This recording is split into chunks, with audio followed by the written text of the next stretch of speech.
Assalamualaikum warahmatullahi wabarakatuh. Perkenalkan, nama saya Faiza Amanda Putri dengan NIM C1B0 2014-8. Di sini saya akan menjelaskan tentang siklus akuntansi perusahaan jasa. Pengertian dan ciri perusahaan jasa.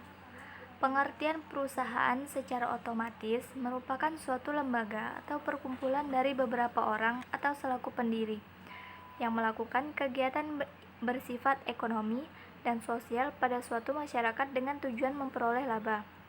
Jadi, perusahaan jasa adalah suatu usaha atau lembaga yang memiliki kegiatan di bidang jasa atau pelayanan. Ciri-ciri perusahaan jasa yaitu: yang pertama, usahanya terus-menerus. Yang kedua, secara terang-terangan atau mempunyai izin usaha. Dan yang terakhir, yang dihasilkan perusahaan berupa jasa. Perusahaan jasa dalam kehidupan sehari-hari dapat dengan mudah kita temui. Contohnya, akuntansi publik, servis atau reparasi sepeda motor, salon kecantikan, dan sebagainya. Dalam sebuah perusahaan, tentu saja ada sebuah transaksi keuangan, baik keuangan jasa dagang dan manufaktur. Untuk lebih jelasnya, transaksi keuangan perusahaan jasa sendiri meliputi: yang pertama, investasi pemilik berupa sektor uang maupun barang habis pakai atau aktiva lainnya. Yang kedua, memiliki aktiva tetap. Yang ketiga, menerima pinjaman dan pembayaran, bayar utang. Yang keempat, menerima pelunasan piutang. Yang kelima, menggunakan aktiva yang ada. Yang terakhir, membuat laporan pertanggungjawaban. Serangkaian kegiatan tersebut dilakukan secara terus-menerus demi keberlangsungan usaha dengan tujuan mencari laba.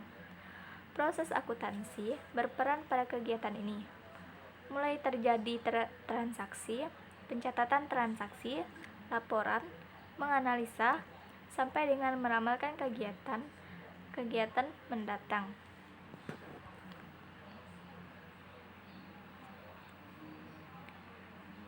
Tahap-tahap siklus akuntansi perusahaan jasa. Siklus akuntansi dimulai dengan adanya suatu transaksi atau kejadian yang harus dicatat. Tahap pencatatan meliputi pencatatan dalam bukti transaksi atau bukti pembukuan yang dicatat di jurnal umum, lalu mempostingkannya ke buku besar. Dari buku besar dilanjutkan dengan pembuatan neraca saldo yang dikerjakan pada periode yang telah disepakati.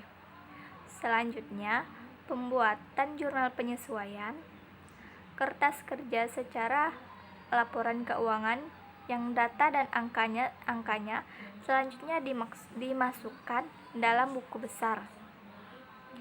Lalu, terdapat neraca saldo setelah penutupan atau akun real. Yang terakhir, jurnal pembalik yang dibuat untuk membalik jurnal penyesuaian dan dibuat pada periode berikutnya. Secara umum, tahapan akuntansi perusahaan jasa terdiri dari 3 bentuk. Tahapan pencatatan, tahap pengikhtiaran, dan tahap pengelaporan. Tahap pencatatan terdiri dari pencatatan transaksi dan pencatatan kejadian. Transaksi sendiri memiliki pengertian tindakan yang mengakibatkan perubahan aktiva atau kewajiban. Contohnya, yang pertama, pembelian barang, perlengkapan, dan peralatan. Yang kedua, penjualan barang atau jasa. Yang ketiga, pembayaran utang usaha. Yang keempat, pembayaran beban sewa atau gaji. Yang selanjutnya, penerimaan pendapatan piutang usaha.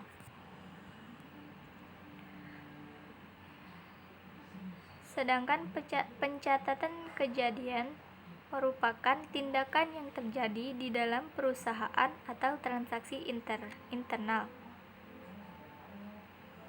Contohnya, yang pertama, penyusutan aktiva tetap. Yang kedua, Pemakaian perlengkapan.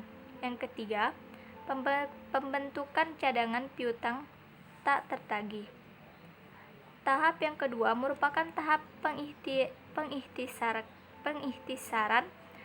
Tahap ini memiliki langkah-langkah, yaitu memproses hasil pencatatan selama periode akuntansi dan penyesuaikannya dengan keadaan yang sebenarnya pada akhir periode akuntansi. Tahap ini meliputi penyusunan neraca saldo, neraca penyesuaian, penutupan buku besar, dan neraca sisa setelah penutupan. Tahap yang terakhir adalah tahap laporan yang terdiri dari penyusunan laporan keuangan yang bersumber dari hasil pengihtisaran dan pembuatan laporan keuangan berdasarkan akun-akun buku besar. Laporan keuangan dapat disusun setelah membuat penyesuaian dan memasukkannya ke dalam akun buku besar atau setelah penyusun kertas kerja. Pencatatan dalam bukti transaksi.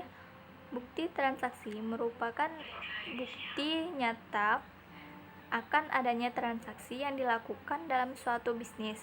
Transaksi memiliki beberapa sumber bukti pencatatan yang dapat dibedakan menjadi: yang pertama, bukti internal merupakan bukti pencatatan transaksi yang dilakukan di lingkungan perusahaan itu sendiri. Misalnya, memo, pencatatan antara bagian atau manajer dengan bagian-bagian yang ada di perusahaan. Yang kedua, bukti eksternal adalah bukti pencatatan transaksi yang berhubungan dengan pihak di luar perusahaan. Bukti eksternal dapat dibedakan menjadi: yang pertama, faktur adalah suatu pembelian atau penjualan barang secara kredit. Yang kedua, ekuitansi adalah bukti penerimaan sejumlah uang yang ditandatangani oleh penerimaan uang dan diserahkan kepada yang membayar sejumlah uang tersebut. Yang ketiga, nota kontan adalah bukti atas pembelian sejumlah barang secara tunai. Yang keempat, nota kredit adalah nota yang dibuat perusahaan sehubungan barang yang dijual tidak cocok dengan pesanan atau rusak. Yang kelima, cek adalah surat perintah bayar kepada bank sebesar jumlah uang yang tercantum dalam cek tersebut kepada seseorang atau orang yang membawa cek tersebut.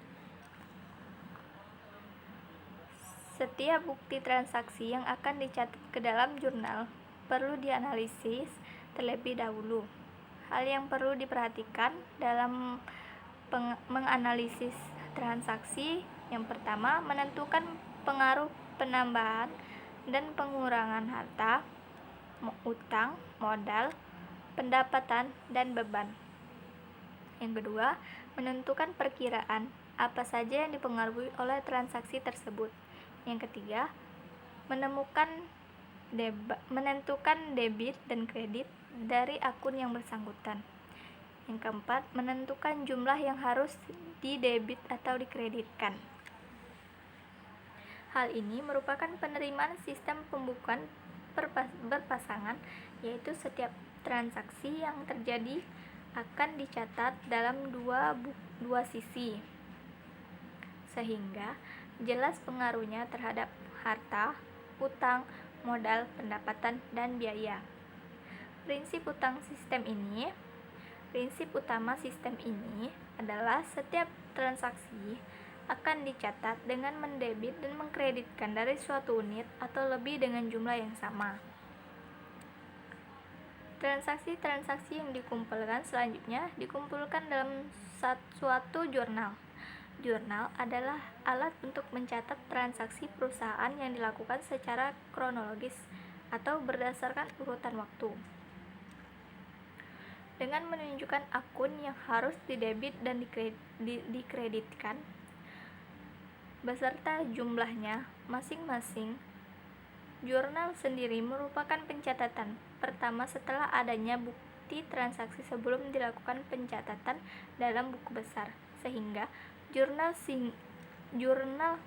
sering dikatakan sebagai the book of original entry. Jelasnya, jurnal umum adalah buku untuk mencatat, analisis setiap transaksi secara kronologis atau berurutan sesuai dengan tanggal kejadian. Jurnal umum perlu dibuat untuk menjaga keseimbangan perkiraan di dalam buku besar, serta untuk menghindari terjadinya kesalahan di dalam mendebit dan mengkreditkan perkiraan-perkiraan. Dalam penyusunan jurnal umum, terdapat beberapa macam prosedur yang harus dikerjakan, yaitu yang pertama, setiap lembar jurnal harus diberi nomor halaman untuk memudahkan penelusuran transaksi dari perkiraan ke jurnal. Yang kedua,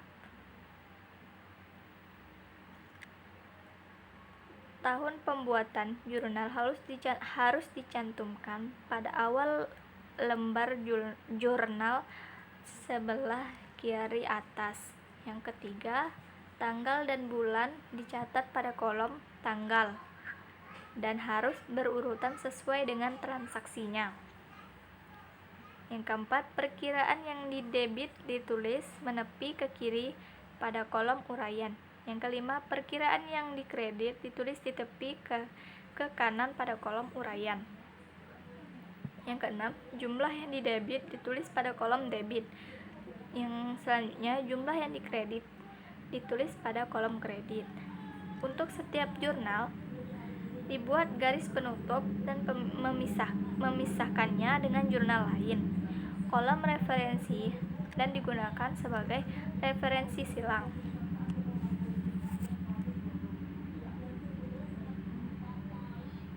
Setelah terjadi proses penjurnalan, terjadi kegiatan posting. Posting merupakan pemindahan catatan dari jurnal ke buku besar. Buku besar merupakan hasil dari analisis transaksi setelah jurnal. Buku besar adalah kumpulan dari akun-akun yang saling berhubungan dan merupakan suatu kesatuan.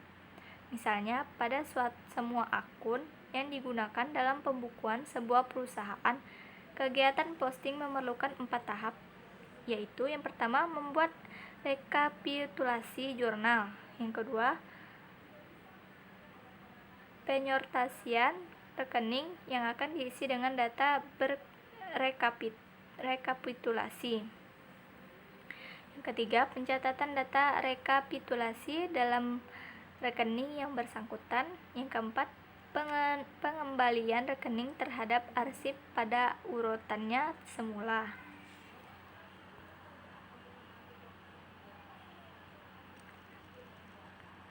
Sementara langkah-langkah yang perlu dilakukan dalam pemindahan bukuan ke buku besar adalah sebagai berikut. Yang pertama, pindahkan tanggal kejadian yang ada dalam jurnal ke lajur akun yang bersangkutan. Yang kedua, pindahkan jumlah debit dan kredit yang ada di dalam jurnal ke lajur debit atau kredit akun yang bersangkutan. Jika menggunakan bentuk akun yang ada kolom sisanya, maka langsung dihitung sisanya. Yang ketiga, catat nomor kode akun ke dalam kolom referensi jurnal sebagai tanda jumlah jurnal telah dipindahkan ke buku besar. Yang keempat, catat nomor halaman jurnal ke dalam kolom referensi buku besar setiap pemindahan bukuan terjadi. Yang selanjutnya, penjelasan singkat dalam kolom keterangan dapat dipindahkan ke kolom yang sama. atau diperkirakan kebanyakan penjelasan ini diabaikan.